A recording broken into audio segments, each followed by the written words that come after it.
विठल, विठल, हाँ सर। हाँ आवाज सर। पहुंच रही है क्लियर? हाँ सर पहुंच रही। स्क्रीन दिखाई दे रहा है? स्क्रीन हाँ सर दिखाई दे रहा।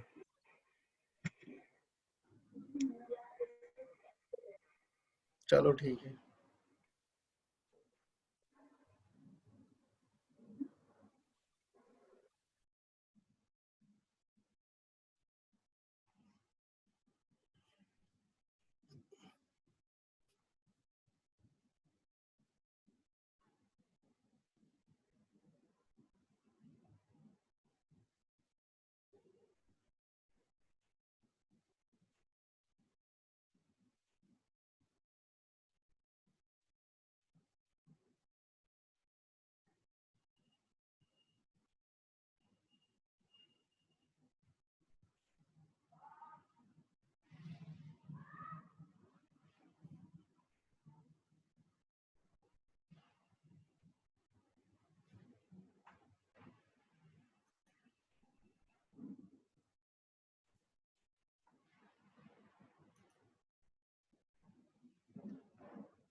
Bharat, Bharat, yes sir.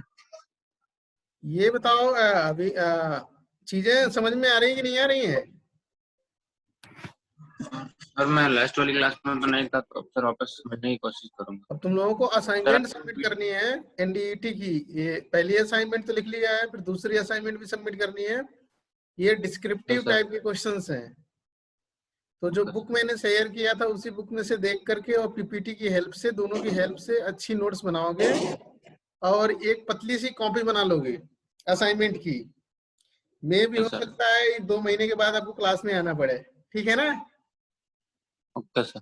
हाँ, क्लास में आना पड़ सकता है दिसंबर से पहले, नवंबर में भी हो सकता है ये चीजें, क्योंकि अब पार्शियली क्लासेस ओपन हो गई हैं, एग्जाम्स वगैरह भी हो रहे हैं। मे भी कोई गाइडलाइंस आ जाए तो वो असाइनमेंट क्या करोगे आप, मेरे पास सबमिट करोगे हार्ड कॉपी। Okay sir. तो आज मैं असाइनमेंट शेयर कर दूंगा, दूसरी वाली असाइनमेंट जो डिस्क्रिप्टिव टाइप की है। एक तो आपने सबमिट कर दिया, आप लोगों ने जिन्होंने टाइम से सबमिट कर दिया उनके 5 नंबर मिल गए, जो थोड़ा लेट सबमिट किए उन्हें 4 नंबर, जो ज्यादा लेट किए 3 नंबर, बिल्कुल लेट किए 2 नंबर। इस तरह से मैंने दे दिए हैं, वो भी मैं मार्क्स शेयर कर दूंगा। दूसरा असाइनमेंट आज मैं दे दूंगा, असाइनमेंट एनडीईटी की सबमिट करनी है। उसके बाद उसकी हार्ड कॉपी, इसमें टाइम ज्यादा दूंगा मैं इसको सबमिट करने के लिए, क्योंकि डिस्क्रिप्टिव क्वेश्चन है तो ज्यादा टाइम लगेगा थोड़ा लिखने में। तो नोट्स अच्छी तरह से तैयार कर लोगे तो आप लोग, तो आरटीयू के एग्जाम में आपको बैठने के लिए जो नोट्स है सब्जेक्ट का वो हेल्प मिलेगा, मतलब जो क्वेश्चन आएंगे एनडीईटी के उसमें हेल्प मिलेगा आपको। नहीं तो वैसे तो फिर पीडीएफ निकलवाओगे, फिर पढ़ोगे, प्रिंट निकलवाओगे, फिर पढ़ोगे, बुक का पूरा बुक निकालना पड़ेगा, लिख लोगे, असाइनमेंट भी काम में आ जाएगा और साथ साथ में नोट्स अच्छा बन जाएगा, आरटीयू के लिए भी यूजफुल रहेगा। चलो ठीक है, क्लास स्टार्ट करते हैं, बहुत कम लोग हैं। देखो कल मैंने क्वेश्चन ये बताया था, डेरिवेशन था, torque required to raise load by square thread screw. तो ये स्क्वायर थ्रेड था, आपको पता है, ठीक है? तो ट्रेपेजॉइडल मान लेते हैं स्क्वायर। अब देखो ये इंक्लाइंड रहेगा तभी जाके हमारा ये नट ऊपर की तरफ जाएगा, ठीक है ना? जा भी सकता है, 2 केसेस इसमें लेते हैं। एक केस में नट क्या होता है, स्थिर रहता है, और ये क्या होता है, पूरा का पूरा ये जो रॉड बना है जिसपे थ्रेड बना हुआ है घूमता रहता है, ऊपर नीचे जाता रहता है। तो किसी एक में रिलेटिव मोशन कराएंगे तो दूसरा अपने आप, हाँ, किसी एक में मोशन करवाएंगे तो दूसरा क्या होगा, तो दूसरे को क्या करेंगे, फिक्स रखेंगे। देखो इसको फिक्स रखेंगे, इसको फिक्स रख,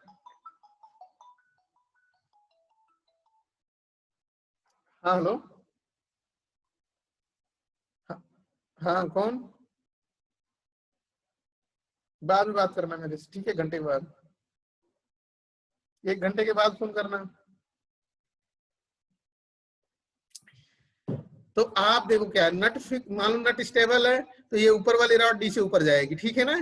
तो स्क्रू जैक में यही होता है, ये लीवर हमारे पास पड़ा हुआ है, इस लीवर को रोटेट कराते हैं। तो देख लिया था मैंने सारी चीजें कल। अब देखो यहाँ पे क्या है कि एक डेरिवेशन है, जो डेरिवेशन कैसे करना है। अब देखो मैंने बताया था लोड जो है हमारे पास, ये जो लोड है ये इंक्लाइंड प्लेन पे रखा हुआ है।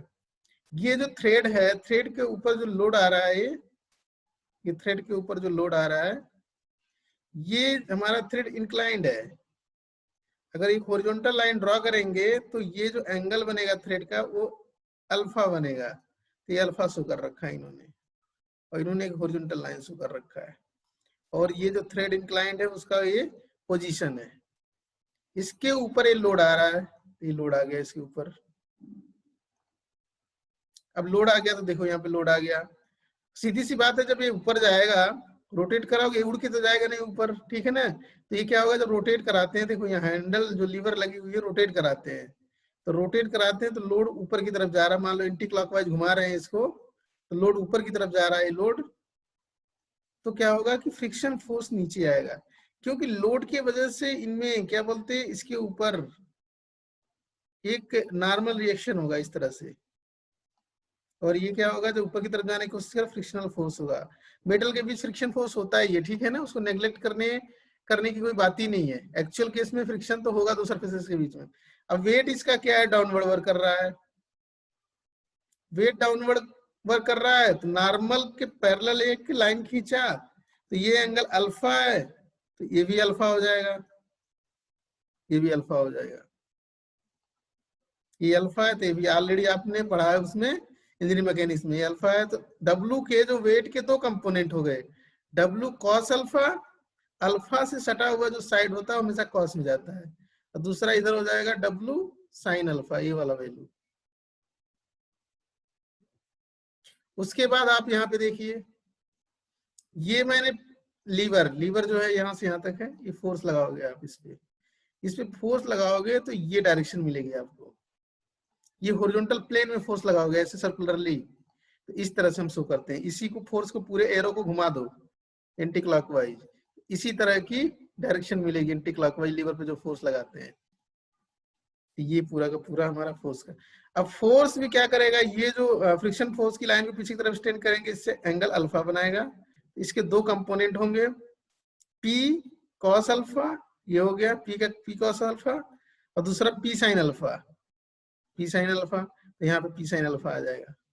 यहाँ पे शो कर रखा है, ट्रायंगल फॉर्म में बनाया हुआ है, वेक्टर फॉर्म में ट्रायंगुलर वेक्टर को यूज कर रखा है यहाँ पे। तो यहाँ पे पी साइन अल्फा को आप यहाँ पे भी लिख सकते हैं, यही लिखना भी है पी साइन अल्फा। और ये जो डब्लू का साइन अल्फा है इसको यहाँ पे लिखना है इस डायरेक्शन में। अब क्या करेंगे, इक्विलिब्रियम इक्वेशन बनाएंगे इसका। इक्विलिब्रियम इक्वेशन आपको पता ही है, upward force is equal to downward force, ठीक है ना, left force is equal to right force. तो इस तरह से अब ये वेट रखा हुआ है इस पे सरफेस पे, तो एक नॉर्मल भी आएगा आरएन, तो ये आरएन शो कर रखा है। अब यहाँ पर मैंने कल बताया था ये एंगल अल्फा है, तो देखो यहाँ पे अगर हमारा ये लीवर एक राउंड रोटेट करेगा, पूरा मतलब रोटेट करेगा, तो हमारा ये पूरा रॉड जो है जिसमें थ्रेड बने हुए हैं, तो एक राउंड ये पूरा रोटेट करेगा तो कितनी डिस्टेंस ट्रेवल करेगा, पिच जो है क्योंकि सिंगल स्टार्ट थ्रेड है, ठीक है ना, एक राउंड ये रोटेट करेगा पूरा, तो क्या होगा, कितनी डिस्टेंस ट्रेवल करेगा वर्टिकल डायरेक्शन में, पिच जो बना हुआ है पिच डिस्टेंस ट्रेवल करेगा। एक राउंड रोटेट करने पे पिच, तो ये पिच दिखा दिया है कि इतना डिस्टेंस ट्रेवल करेगा। अब एक राउंड की जो डिस्टेंस आएगी वो क्या होगी, ये सर्कुलर है। अगर मान लो इसकी डाया डी है, थ्रेड की, थ्रेड कह रहे हैं, हाँ थ्रेड पोर्शन की जो कोर है इसकी डाया, कोर डाया डी है, तो एक पूरा राउंड रोटेट कर रहा है तो पाई डी हो जाएगा, क्योंकि 2 पाई आर होता है पेरीमीटर एक राउंड घूमने पे, तो 2 पाई आर को पाई डी लिखते हैं, तो पाई डी हो गया। और ये अल्फा क्या है हमारा, इंक्लाइंड एंगल है, ठीक है ना। तो ये tan अल्फा की जो वैल्यू हो जाती है यहाँ पे देखो, परपेंडिकुलर डिस्टेंस डिवाइडेड अपन पाई डी, ये इन्होंने लिख दिया है।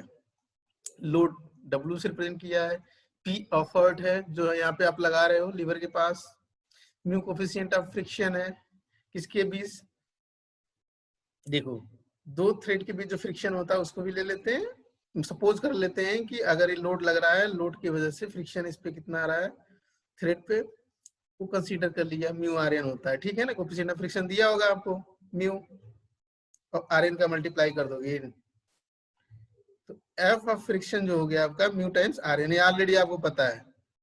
इसमें एक चीज और है, एंगल जो दिया है फ्रिक्शन एंगल क्या होता है।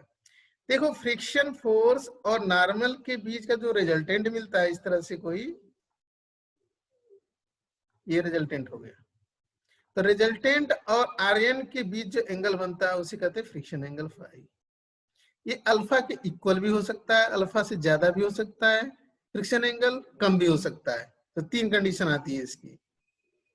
तो mu is equal to tan phi भी लिखते हैं, ठीक है। Mu is equal to tan phi, already engineering mechanics में आपने पढ़ा है। Mu is equal to tan phi, coefficient of friction is equal to tan phi. अब आते हैं इक्विलिब्रियम डायग्राम, इक्विलिब्रियम फोर्सेस और इक्विलिब्रियम डायग्राम हो गया ये, ठीक है ना। स्टेबल है, यहाँ पे रुका हुआ है, इस कंडीशन को चेक करना है। ऑलरेडी कंपोनेंट हमने डिवाइड कर दिया है। अब देखिए यहाँ पे क्या है, ये फ्रिक्शन फोर्स एफ इस डायरेक्शन में है। देखो ये वेट की वजह से W cos अल्फा हो गया, तो इधर W sin अल्फा, ठीक है। P के दो कंपोनेंट हैं, P cos अल्फा हो गया, और P का यहाँ पे ये वाली वैल्यू जो है P sin अल्फा इधर आ जाएगी, P sin अल्फा। अब देखिए, अब इधर दो फोर्सेस है, फ्रिक्शन फोर्स और W sin अल्फा। अब फ्रिक्शन फोर्स, देखो फ्रिक्शन फोर्स हो गया ये, और ये W sin अल्फा, ये दोनों हो गए, जुड़ गए लेफ्ट साइड में। ऊपर की तरफ क्या है, P cos अल्फा, तो P cos अल्फा इक्वल हो गया। तो पहला इक्वेशन लिख लिया इन्होंने, इक्विलिब्रियम इक्वेशन किसके प्लेन पे, इंक्लाइंड प्लेन के लॉन्ग, ठीक है ना, ये लिख लिया इन्होंने। तो P F हो गया है, ये W sin अल्फा की डायरेक्शन इधर है, तो ये लिख लिया इन्होंने, इक्वल टू ये डायरेक्शन मिल रहा है, अपोजिट है उसके, तो P cos अल्फा ये हो गया। Friction force F of F is equal to, ये जो F दिया हुआ है फ्रिक्शन फोर्स मान लिया, F ऑफ F लिखते हैं नीचे, तो म्यू आर एन होता है, तो म्यू आर एन की वैल्यू पुट कर दिया है, तो W sin alpha plus mu R N, एक इक्वेशन ये बन गया। दूसरा ये नॉर्मल आर एन के पैरेलल, तो आर एन ऊपर की डायरेक्शन में है, और ये क्या है हमारा नीचे की डायरेक्शन में W cos अल्फा। P का एक और कंपोनेंट आएगा P sin अल्फा, जो यहाँ पे आएगा P sin अल्फा। तो P sin alpha plus W cos alpha, तो P sin alpha plus W cos alpha is equal to RN के बराबर हो जाएगा। ये देखो इंक्लाइन प्लेन के परपेंडिकुलर जो फोर्स है उसको इक्विलिब्रियम इक्वेशन लिख लिया इन्होंने। तो दो इक्वेशन मिल गया, पहला इक्वेशन ये है, दूसरा इक्वेशन ये है। अभी Rn की वैल्यू मिल गई, Rn को उठा करके पहले वाले इक्वेशन में पुट कर दिया यहाँ पे, तो देखो ये पूरा का पूरा इक्वेशन बन गया।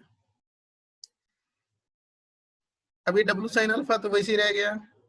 अब देखो म्यू क्या हो गया, देखो म्यू क्या हो गया, कॉमन हो गया। इस तरह से वैल्यू पुट कर दोगे तो म्यू कॉमन हो जाएगा, P sin अल्फा अंदर आ जाएगा, W cos अल्फा। इस तरह से इन्होंने, देखो लास्ट में इस तरह की कुछ इक्वेशन मिलेगी, जरा ध्यान देना, इस तरह से इंपॉर्टेंट इक्वेशन है, ठीक है। म्यू आया, म्यू की जगह tan फाइव पुट कर देंगे, म्यू की जगह tan फाइव पुट कर देंगे, तो tan फाइव पुट करेंगे तो ये इक्वेशन बन जाएगा आपका, ध्यान रखना। और फाइव और अल्फा के टर्म में क्या हुआ, हमें इक्वेशन मिल गया। अब देखो साइन अल्फा, देखो multiplying numerator and denominator by cos five, numerator और डिनोमिनेटर में इन्होंने cos फाइव का मल्टीप्लाई कर दिया है, तो इस तरह से कुछ बन गया है। फाइनली क्या है कि आपको ये याद रखना है, P is equal to a value आ गया है, मतलब ए वैल्यू आएगा फिर ए वैल्यू आ जाएगा। कहते हैं ना sine A plus B is equal to sine A cos B plus cos A sine B, ठीक है। इस तरह से आप पढ़ा होगा, इस तरह की चीजें हैं। तो साइन ए प्लस बी हो गया है, sine A plus B cos sine alpha, sine A plus B sine A plus cos B plus cos A sine B, इस तरह का इक्वेशन आपने ट्रिग्नोमेट्री में आपने इक्वेशन पढ़ा है। फार्मूला कह रहे हैं, फार्मूला पढ़ा है कि sine alpha plus beta is equal to क्या होता है, तो ये फार्मूला आपको याद होना चाहिए। फार्मूला क्या है, इक्वेशन याद होनी चाहिए, ठीक है। अपन को भी भूल जाता है, बहुत दिन हो जाता है, तो ठीक है। P is equal to W tan alpha plus five. अब देखो ये अल्फा और फाइव इंपॉर्टेंट है, W तो कांस्टेंट है आपका, वेट जो लग रहा है इस पे आ रहा है, ये वेट तो कांस्टेंट है यहाँ पे। वेरी क्या करना है, अल्फा करेगा वेरी फाइव।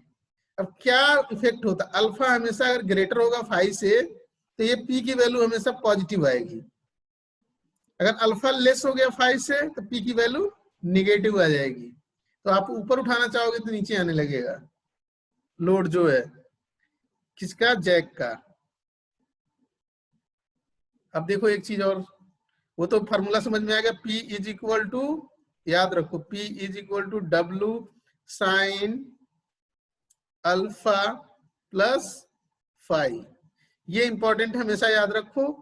अक्सर जगह, सारे जगहों मैक्सिमम जगहों पे स्क्रू क्या बोलते हैं, जैक स्क्रू के केस में यूज करते हैं, ठीक है ना। अब आते हैं, ये तो मैंने डेरिवेशन से निकाला, यहाँ पे लोड आया थ्रेड पे, ठीक है ना, और एक इक्वेशन बनाया, दो इक्वेशन बनाया, उनको क्या किया, एक दूसरे के साथ रीअरेंज कर दिया, वैल्यूज को पुट करके सेकंड इक्वेशन को फर्स्ट इक्वेशन में। तो फाइनली जो आपको P is equal to W sine alpha plus five, ठीक है ना। ये किस केस के लिए था, अल्फा प्लस फाइव अंदर आ रहा है जब हमारा लोड जो है ऊपर की तरफ जा रहा है, हम लीवर को एंटी क्लॉकवाइज घुमा रहे हैं, ध्यान रखना। जब हम लीवर को एंटी क्लॉकवाइज घुमा रहे हैं और हमारा लोड ऊपर की तरफ जा रहा है, ये लोड इस पर रखा हुआ है और ये ऊपर की तरफ बढ़ रहा है। अब टॉर्क इक्वेशन देखो, यहाँ पे हमने क्या किया, सपोज करो फोर्स लगाया, पूरे हत्थे पे फोर्स लगाया, और ये रॉड पूरी की पूरी यहाँ तक लेंथ L दे रहा है, ठीक है ना। अब देखिए यहाँ पे फोर्स जब लगाओगे आप, ये फोर्स क्या होगा, ये जो डायमीटर बना हुआ है इसके अबाउट घूमने की कोशिश करेगा। तो जो P एफर्ट लगा रहे हो, P मल्टीप्लाई D/2, मतलब ये जो रेडियस मिल रहा है, कहते हैं ना सर्कुलर जो भी होता है कोई चीज, तो उसके टेंजेंट, उसके किसी टेंजेंट ड्रॉ करते हैं, उसको फोर्स P लगाते हैं, तो क्या होता है, सेंटर से जो डिस्टेंस आता है D/2, ये फोर्स मल्टीप्लाई डिस्टेंस कर देते हैं तो टॉर्क आ जाता है। T is equal to force multiply D/2,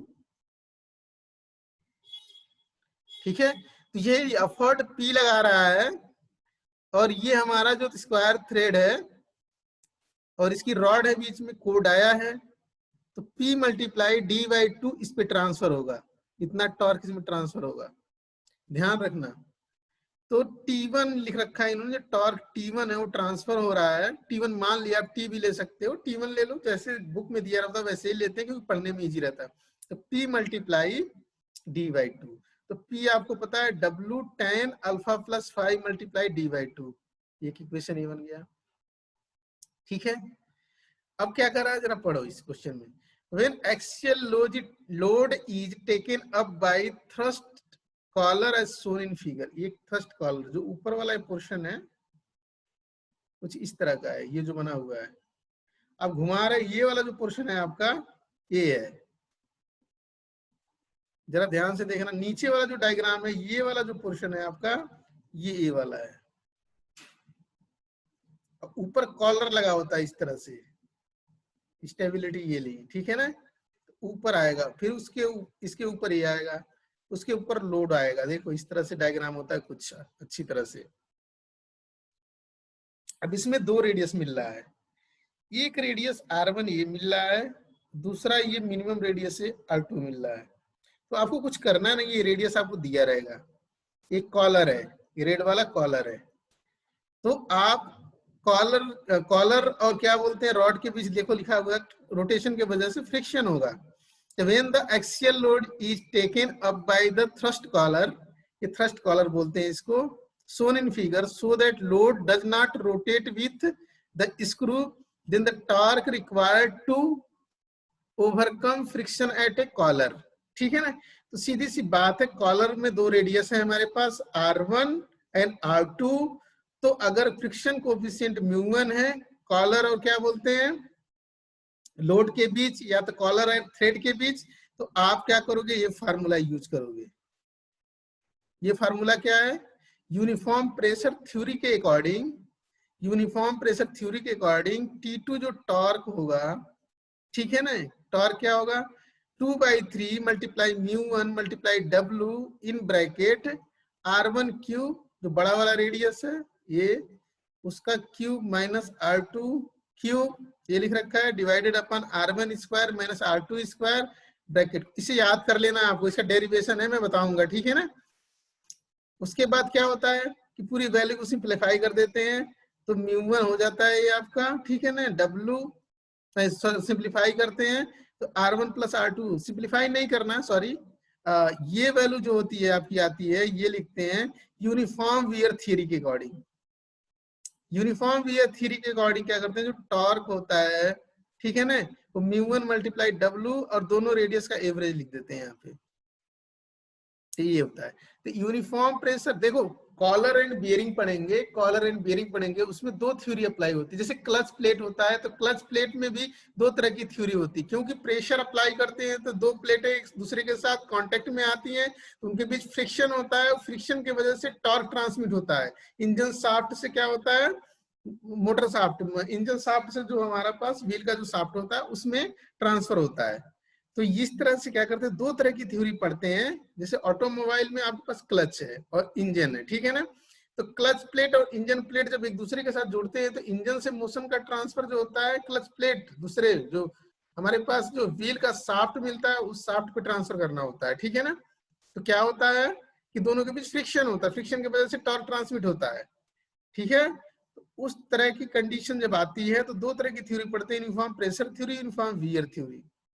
uniform pressure की थ्योरी का मतलब ये है कि थ्रू जो प्लेट है हमारी, क्लच प्लेट है, उस पे सारे जगह पे प्रेशर बराबर हो, ठीक है, बट ऐसा होता नहीं है। यूनिफॉर्म वियर थ्योरी का मतलब ये है कि पूरे प्लेट की जो घिसावट है, जो वियर होने की कंडीशन है, वो बराबर हो, बट ऐसा होता नहीं है। तो दो तरह की थ्योरी अप्लाई करते हैं, T1 is equal to 2/3 μ1 W, ये फार्मूला। उसके बाद T2 की सेम वैल्यू T2 की लिखते हैं। जब यूनिफॉर्म वियर थ्योरी अप्लाई करते हैं तो ये वाला एज्यूम यूनिफॉर्म वियर कंडीशन, ये फार्मूला यूज करते हैं। अब लिख रहा है when the axial load is taken up, ये एक्सियल लोड है,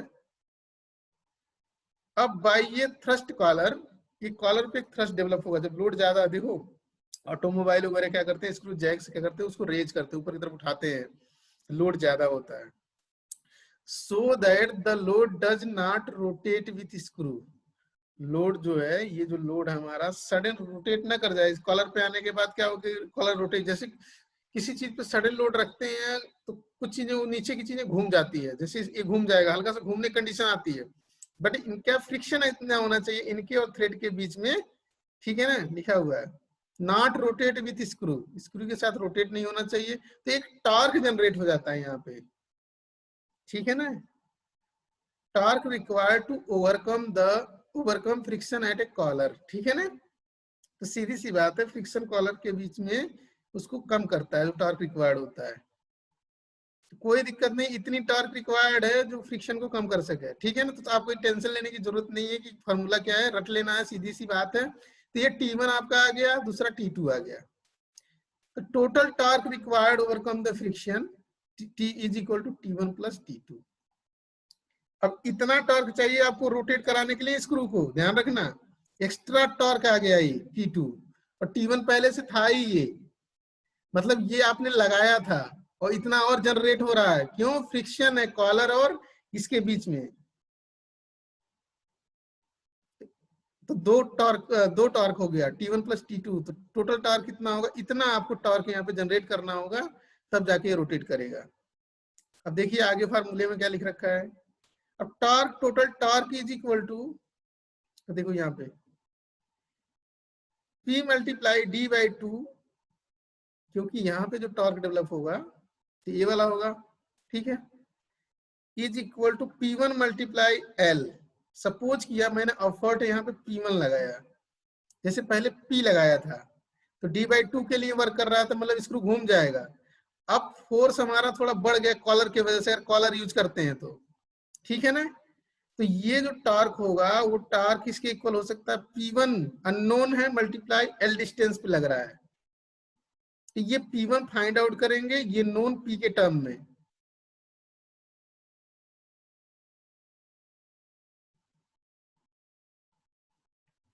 ठीक है, ये तो फाइंड आउट हो जाएगा P1, ये P1 फाइंड आउट हो जाएगा, P1 ऑलरेडी फाइंड आउट हो जाएगा, P आपको पता रहेगा, d/2 पता रहेगा, L भी पता रहेगा। इस तरह से फाइंड आउट कर लेंगे। न्यूमेरिकल में ज्यादा क्लियर समझ में आएगा क्या क्या करना है। अब दूसरा कंडीशन क्या है कि हम टार्क इतना लगा रहे हैं कि हमारा क्या हो रहा है, लोड नीचे की तरफ आ रहा है। जब लोड नीचे की तरफ आएगा तो फ्रिक्शन क्या होगा, ऊपर की तरफ जाएगा। ये पहला कंडीशन जो था हमारा, उसमें लोड ऊपर की तरफ जा रहा था। अब एक इस कंडीशन में क्या है, सपोज करो लीवर को हम क्लॉकवाइज रोटेट करा रहे हैं, क्लॉकवाइज रोटेट करा रहे हैं, तो लोड हमारा क्या है, नीचे की तरफ आ रहा है। लोड नीचे की तरफ आएगा, तो नीचे की तरफ आएगा तो फ्रिक्शन फोर्स ऊपर की तरफ लगेगा। अब देखिए कंपोनेंट कैसे कैसे होंगे, ये वेट नीचे है, इधर आएगा आपका W साइन अल्फा। ये अब देखिए, अब इसकी डायरेक्शन चेंज हो गई, पहले आउटवर्ड लिखा लगाया था मैंने, ठीक है ना, जो ऊपर की तरफ जा रहा था, अब डाउनवर्ड लगा दिया इन्होंने, डायरेक्शन चेंज कर दिया। तो आपको याद रखना है कि जब डाउनवर्ड होगा लोड तो इसकी डायरेक्शन P की इधर हो जाएगी। तो इसके दो कंपोनेंट हो गए, P cos अल्फा और P sin अल्फा। तो P sin अल्फा एक इधर आ जाएगा इस डायरेक्शन में, P sin अल्फा। अब बैलेंस कर लेते हैं, इंक्लाइंड प्लेन के अलोंग जितने भी फोर्सें हैं इक्विलिब्रियम कंडीशन के लिए लिख रखते हैं। तो देखो लिख लिया मैंने, W देखो ये हमारे पास सपोज करो W sine alpha is equal to P cos alpha plus F, ठीक है ना। तो P cos alpha plus F, ये W को अगर देखो ये डायरेक्शन, सॉरी बेटा, ये देखो P cos अल्फा और W साइन अल्फा एक डायरेक्शन में है और F ऑफ F ऊपर की डायरेक्शन में है। देखो यहाँ पे ये W sine alpha downward direction में है, ये वाली वैल्यू, ये भी डाउनवर्ड है, ये दोनों जुड़ जाएंगे। इस वैल्यू को अगर हम इस साइड में करते हैं तो ऐड हो जाएगा इसके साथ, ठीक है ना। तो W साइन अल्फा हो जाएगा plus P cos alpha is equal to F of F के इक्वल हो जाएगा। तो ये वैल्यू हो गई, F of F is equal to क्या हो गया, म्यू RN। तो म्यू RN, तो ये इक्वेशन बन गया आपका, P cos alpha is equal to, ठीक है।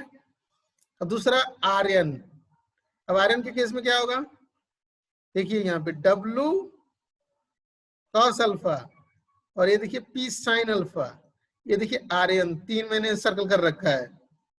तो किसी डायरेक्शन, एक डायरेक्शन में P sin अल्फा और RN एक साथ रहेंगे, तो P sin alpha and RN एक साथ रहेंगे। देखो इधर माइनस हो गया है इसके आगे, तो इधर लाएंगे तो प्लस हो जाएगा, ये is equal to W cos alpha, downward है तो W cos अल्फा। ये इक्वेशन लिख दिया, इक्विलिब्रियम इक्वेशन लिख दिया। आपको डायग्राम याद करना पड़ेगा, ठीक है ना। अब क्या करेंगे, RN की वैल्यू इसमें पुट कर देंगे, इस तरह से कुछ रीअरेंज कर देंगे तो आपको ये वैल्यू मिलेगी इस तरह से।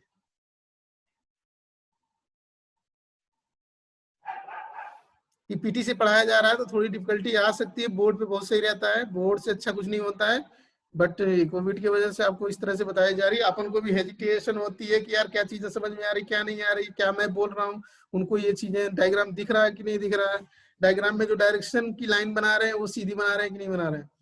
तो ये P इज इक्वल टू क्या हो गया आपका, W समथिंग, ये म्यू की जगह tan5 पुट कर लेंगे। तो यहाँ पर देखो क्या वैल्यू आती है, जो P की वैल्यू है आपकी, P is equal to tan5 minus alpha. वहां पे क्या आ रहा था, अल्फा प्लस 5, इसमें 5 माइनस अल्फा आ रहा है। तो torque required to overcome the friction between the screw and nut, जो torque T1 is equal to P multiply D/2, P की value W tan5 minus alpha. यहाँ पे जो आएगा वैल्यू ये P की, P is equal to W tan5 minus alpha. तो वहां पे क्या था, P इज इक्वल टू पहले वाले केस में W10 अल्फा प्लस 5।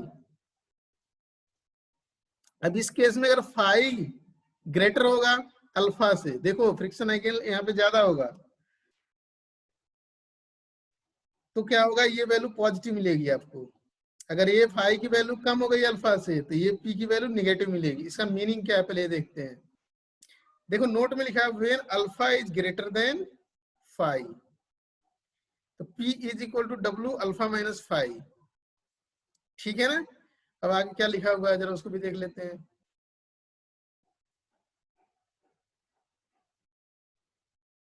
अब देखो efficiency of square thread screw, efficiency of square thread screw. Efficiency कैसे फाइंड आउट करना है, पहले तो ये होता है कि सबसे कम लोड लगानी हो, आइडियल लोड। आइडियल एफर्ट कैसे लगानी होगी, जब भी tan में थीटा की वैल्यू 0, थीटा की वैल्यू अगर 0 हो रही, tan थीटा 0 और tan theta 30, tan theta 30, theta में 30 होगी, तो आपको क्या वैल्यूज मिलेंगी, ट्रिग्नोमेट्री में जाएंगे। The efficiency of square thread screw may be defined as the ratio of idle effort to actual effort. तो इफिशियंसी क्या होती है स्क्वायर थ्रेड की, उसका फार्मूला होता है eta is equal to ideal effort divided upon actual effort. Ideal effort का मतलब ये होता है कि फ्रिक्शन एंगल 0 हो जाए। आइडियल एफर्ट का मीनिंग होता है कि फ्रिक्शन एंगल 0 हो जाए। तो हमने पढ़ा है P इज इक्वल टू, अब जब लोड ऊपर की तरफ जा रहा है उस केस की बात कर रहे हैं, जब लोड ऊपर की तरफ जा रहा है स्क्रू जैक पे जो लोड रखा हुआ, इस फाई को 0 कर देंगे। फ्रिक्शन एंगल अगर 0 हो जाता है तो फ्रिक्शन भी 0 हो जाएगा, नो फ्रिक्शन हो जाएगा। इसके किसके बीच, लोड और नट के बीच, लोड और क्या बोलते हैं थ्रेड के बीच, या नट या स्क्रू के बीच। ठीक है, फ्रिक्शन ओवरऑल क्या होता है, सेम होता है। तो ये 0 हो गया, तो आइडियल क्या हो जाएगा, W10 अल्फा, तो W10 alpha P0 divided upon actual. तो आप ये वैल्यू फाइंड आउट कर लोगे। ठीक है ना। अब ये ग्रेटर देन 1 भी हो सकता है, लेस देन भी 1 हो सकता है। तो ग्रेटर देन तो होगा ही नहीं, एक्चुअल ज्यादा होगा, आइडियल कम होता है, ध्यान रखना। आइडियल का मीनिंग ये है कि फ्रिक्शन नहीं है, ऐसा नहीं होता है कि किसी में फ्रिक्शन ना हो। एक्चुअल में आपको ज्यादा फोर्स ही लगानी पड़ती है। ठीक है ना। तो ये आएगा इफिशियंसी। इफिशियंसी कितनी परसेंट आती है चेक कर लेंगे हम न्यूमेरिकल में। बहुत सारी थ्योरीज हैं इसमें, कुछ थ्योरीज मुझे याद नहीं आ रही हैं। ठीक है ना, वो सारी चीजें हैं। अब देखो यहाँ पे वो चीजें लिख दिया मैंने। This shows that the efficiency of screw jack is independent of load range. अब देखो इफिशियंसी जो है हमारी किस पे, लोड पे डिपेंडेंट ही नहीं है, लोड आया ही नहीं इसमें, यहाँ पे कहीं लोड नहीं आया है,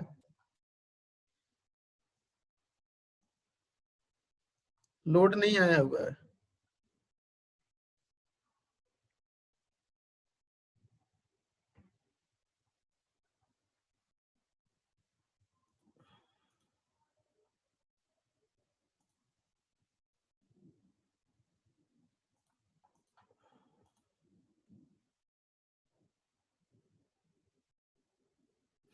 देखो यहाँ पे क्या है कि लोड नहीं आया हुआ है। In above expression for the efficiency only the screw friction is considered. However, if the screw friction and collar friction is taken into account, then efficiency is equal to torque के term में लिखा जाएगा। अगर हम friction को consider करते हैं, collar के बीच, स्क्रू एंड नट के बीच, दोनों कंसीडर करते हैं, तो ये फार्मूला आपको टॉर्क के टर्म में लिखना पड़ेगा, T not divided upon ideal torque divided upon actual torque. तो आइडियल टॉर्क क्या हो गया, P not multiply D by 2 divided upon actual में आपने पी लगाया, P multiply D by 2 plus mu W R. R क्या था, ये यूनिफॉर्म वियर थ्योरी वाला फार्मूला लगा दिया यहाँ पे। ठीक है ना। तो नेक्स्ट चीजें मैं नेक्स्ट क्लास में डिस्कस करूंगा। ठीक है, थोड़ी और अच्छी तरह से और चीजें मैं बताऊंगा। इसमें कुछ पॉइंट्स मैंने ऐड नहीं कर रखे हैं, उसको ऐड करके। हाँ अंशुल शर्मा, अंशुल अंशुल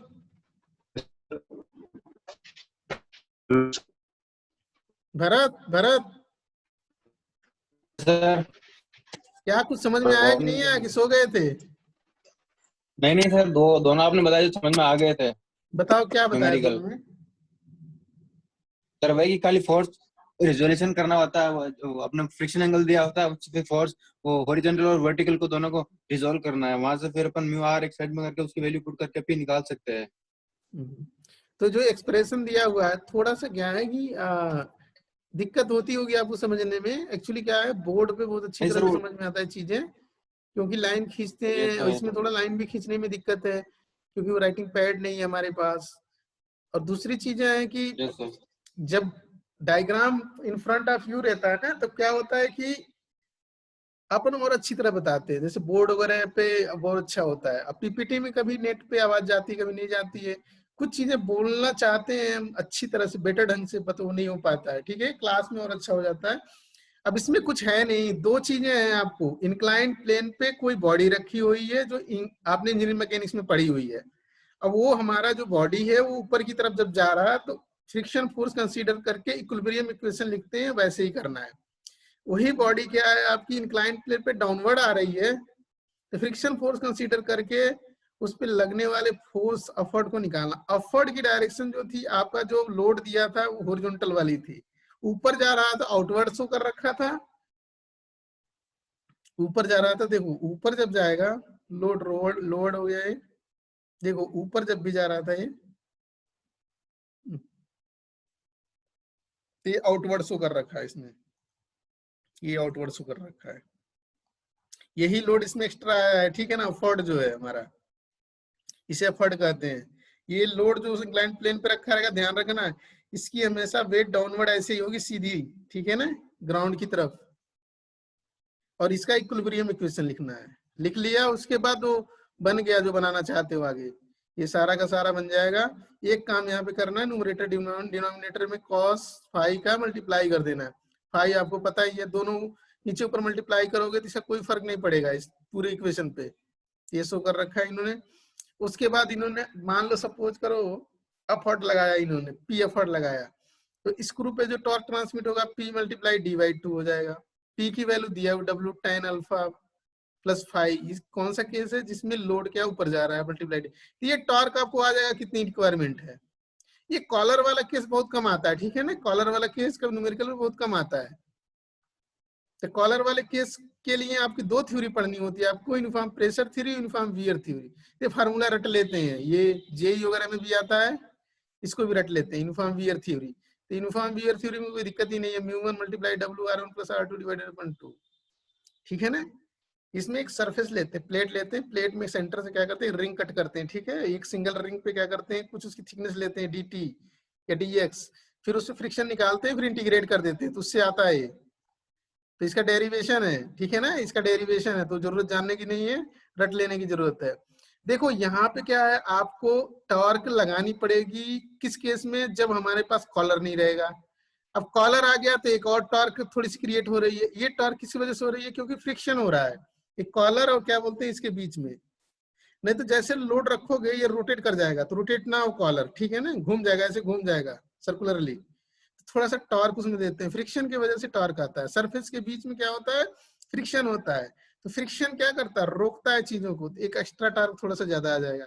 तो T1 + T2 मिलाकर के इतना टॉर्क आपको लगाना पड़ेगा T।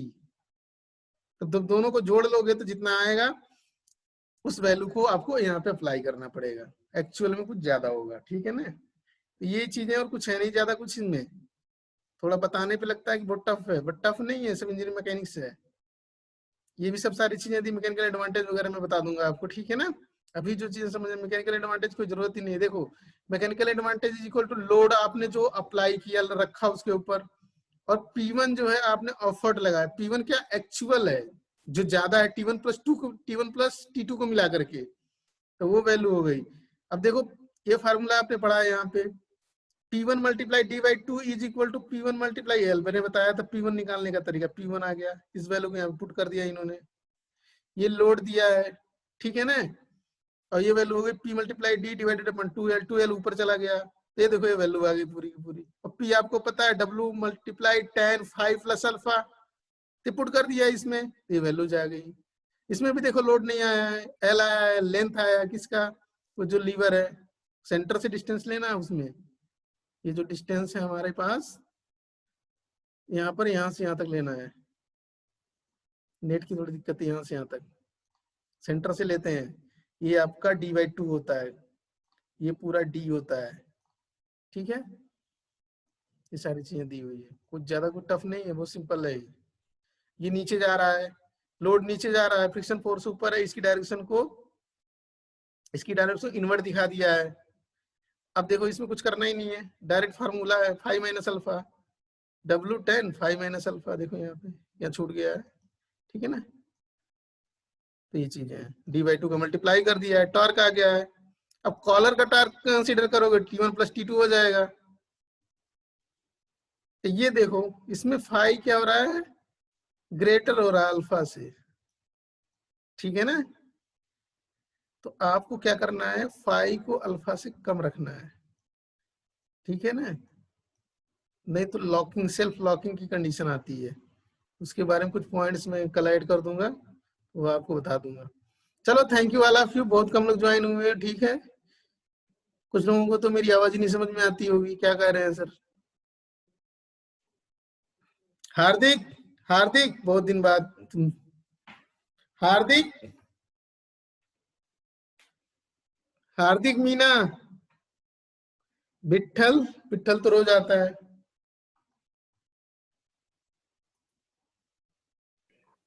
सर। हाँ ठीक है हार्दिक, चलो ठीक है यस सर। लगा दो आप। हार्दिक हाँ ये बताओ आप,